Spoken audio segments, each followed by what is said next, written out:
Hello everyone. So నేను ఇవాళ వీడియోలో ఇంట్లోనే పిల్లలకి చక్కగా కఫ్ సిరప్ అయితే ఎలా చేయాలో చూపించేస్తాను. సో దీనికి కావాల్సిన ఇంగ్రీడియంట్స్ వచ్చేసి ఆనియన్, తులసి, లవంగాలు, దాల్చిన చెక్క, మిరియాలు, అల్లం, వెల్లుల్లి అండ్ హనీ. సో ఫస్ట్ ఒక గ్లాస్ జార్ తీసుకొని మనం తీసుకున్న ఇంగ్రీడియంట్స్ అన్నీ 1 by 1 వేసేసుకోవాలి. దీనిలో మెయిన్ పార్ట్ వచ్చేసరికి ఆనియన్ అనమాట.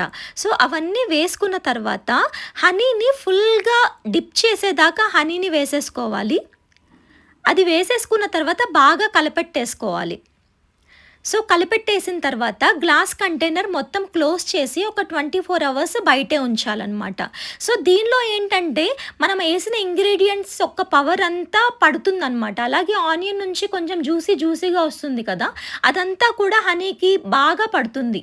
సో 24 hours తర్వాత అది థిక్లా కాకుండా మంచి జ్యూసీగా కఫ్ సిరప్ లాగా అయిపోతుందన్నమాట. అట్ లాస్ట్ దాన్ని ఫిల్టర్ చేసేసుకొని గ్లాస్ జార్లో స్టోర్ చేసేసుకోవచ్చు. ఒక 2 months దాకా ఇది బాగానే ఉంటుంది. పిల్లలకి డేకి 2 times అలా వాడొచ్చు.